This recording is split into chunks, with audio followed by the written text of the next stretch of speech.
Tips and tricks on how to be a good tour guide. Presentation, part 2. Alright, this is a big one because this one is body language. So the way that you appear when you go out to first greet your guests is pretty important. You don't want to be slouching too much. You don't want to have your hands in your pockets. You don't want to look too casual. You're not going to come out like this and look confrontational or standoffish. You're going to come out and you're going to be open. So you're going to have your hands in a neutral sort of a position, so either by your side or just a loose clasp in front of you. And you're going to look your guests in the eye when you greet them, or at least make it look like you do. If you're uncomfortable with eye contact like I am, just look between their eyes, or just if you've got a big group, pass your eyes just at the forehead of your guests. So you're not actually looking them in their eyes, but it looks like you are. So it's the best way to make sure that everyone isn't too uncomfortable.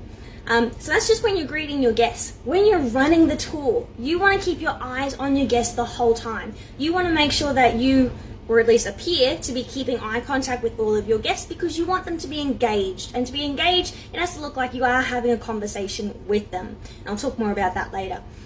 So what you're going to be doing is you're basically going to have your head on a swivel, because you're going to be looking at all of your guests. You're going to be making eye contact, or making it look like you're having eye contact. You're going to make sure that your microphone, if you need to use a microphone, so if you're in a loud environment, if you have guests, more than 5 guests, use a mic. If it is a quiet environment, more than 10 guests, you want to be using a microphone.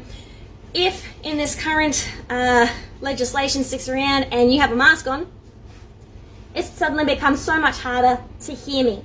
So if I'm wearing a mask, if I have more than 2 people on a tour, I'm going to use the microphone just to make sure that everyone can actually hear what's being said. But again, you're going to keep your body language open. You're going to be engaging with your guests. If you're like me and you use your hands a lot to talk, it can be quite difficult because you don't want to be too over the top.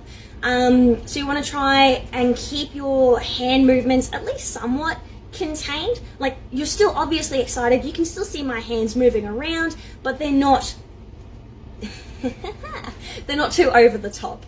So just sort of playing it safe in that regard. If you're doing a walking tour, something that requires movement, so you're going to be keeping a careful eye out. You're going to be going backwards a lot. If you're comfortable with that, if you're not, constant swivel. Your head is on a constant swivel. You're taking everything in. You're keeping your eyes peeled. Keep a hand out behind you and just sort of run that along the railings or the chain or whatever's there.